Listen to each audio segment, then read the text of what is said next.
I'm Hillary Donnell, host of the Exeter Weekly Report, and I'm here with the Racial Unity team, and we're going to talk about your organization. So, can you introduce me to your organization? Right. Yeah, we are called the Racial Unity Team, and we're a nonprofit 501c3 organization. We were formed 4 years ago, and that happened after the shooting in South Carolina at the AME Church in South Carolina. 9 people lost their lives at that, and we did have a memorial service for that group. And after the memorial service, I was sitting in service on Sunday, and I said, 9 people died. We had a memorial service. Is that it? Now, the shooter wanted to start a revolution of hate. But we decided that we wanted to start a revolution of love, so we formed the Racial Unity Team. As a result of that shooting in South Carolina, and we've been holding walks for the last 4 years.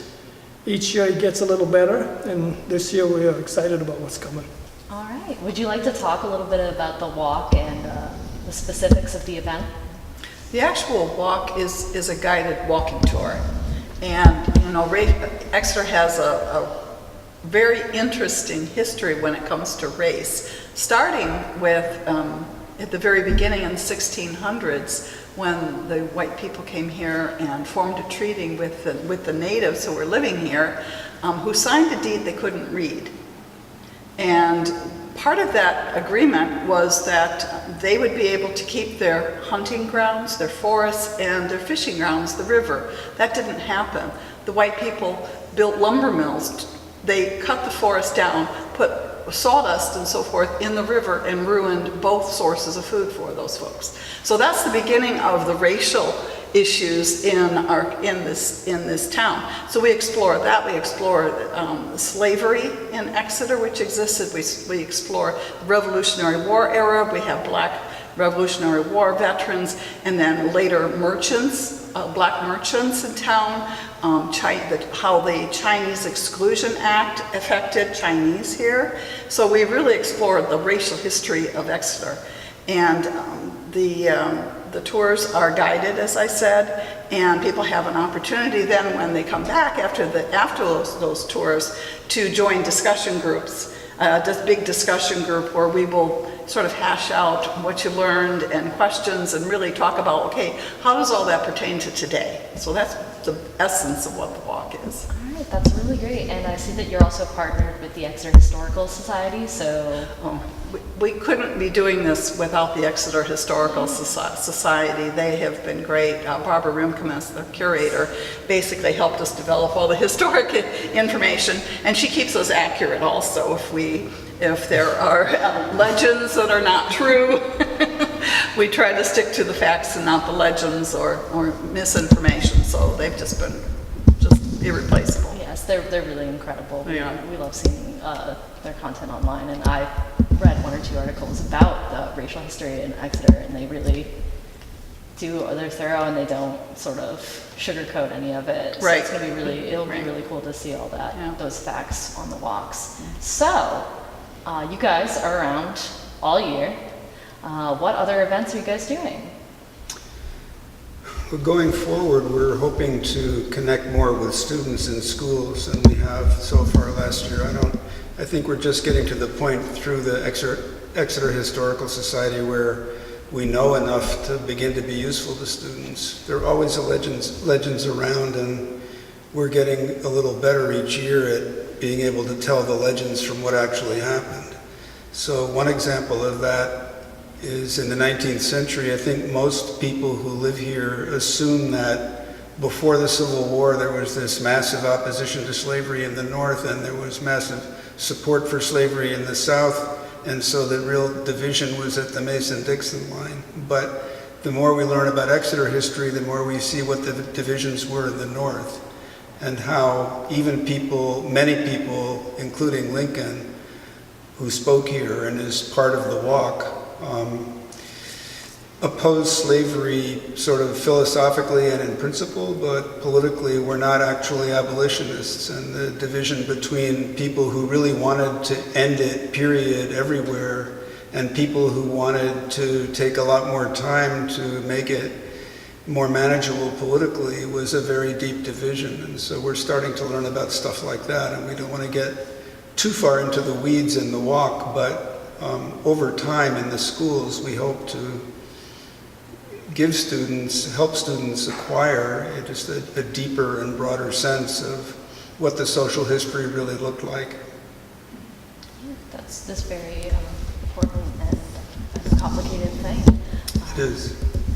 So, Well, to add to that, currently we have a project with the high school. It's an extended learning opportunity with the high school, and the students called it the We Are Here project.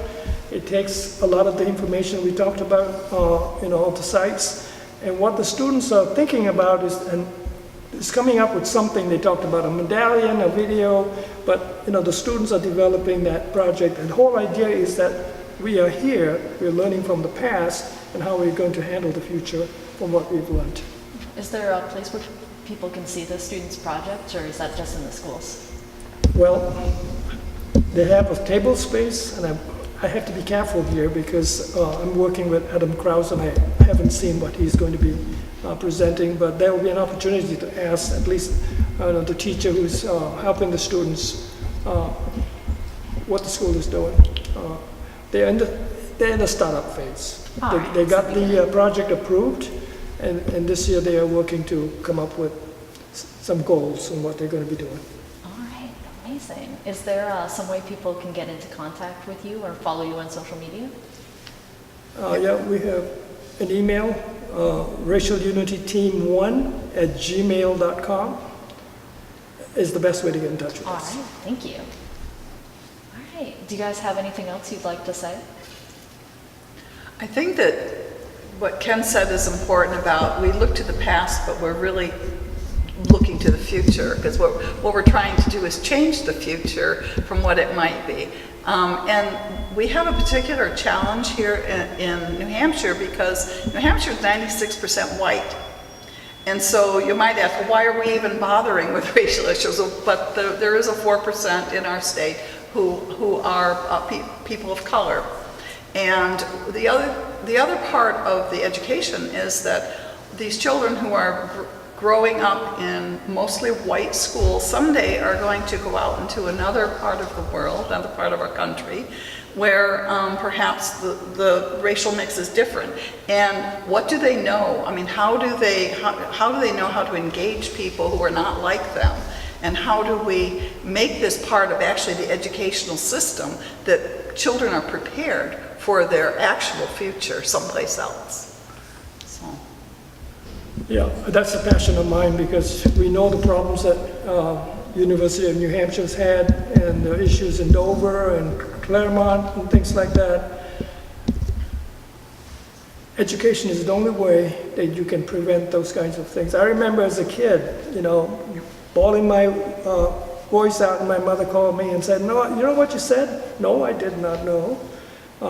And I think the fact that there is no diversity training for our children, or they are not exposed to how, I'm from Malaysia, so what the Malaysian eats and how he behaves or what he talks, they might be afraid of you. So it is giving our children the opportunity to learn, and then they have the tools. It's like having our children learn how to cook. If they're not taught, they either go to the store or they starve, one or the other. So I think it's important for our children to be able to understand what the diverse culture we have, and then take those tools and work with it. But in a community that's 95% white, and if a kid goes to school in Boston, that's only 50 miles away, they're going to run into all kinds of people there, and they just need to learn how to deal with it. Thank you. I just need you to reiterate what the date of the event is and maybe the times. September 29th, 9 a.m. to 1 p.m. We will have, the walks will be starting approximately on the hour at 9, 10, and 11 a.m. They run about a little less than an hour, so people have the opportunity to do something if they want to go on the walk. Come look at the art.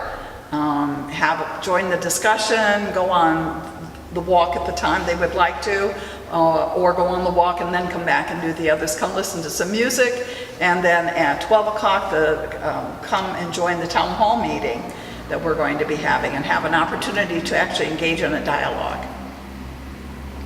So the town hall meeting involves Rogers Johnson, who's the head of the Seacoast NAACP and also chairs the Governor's Commission on Inclusion and Diversity, and he'll be giving a brief presentation of what that commission's been up to, and then we'll take questions. So people who do want to participate more actively than by listening to music or even by walking have two chances at discussion. One is in the discussion groups that follow the walks, and the other is as part of the 12 o'clock program with Rogers Johnson.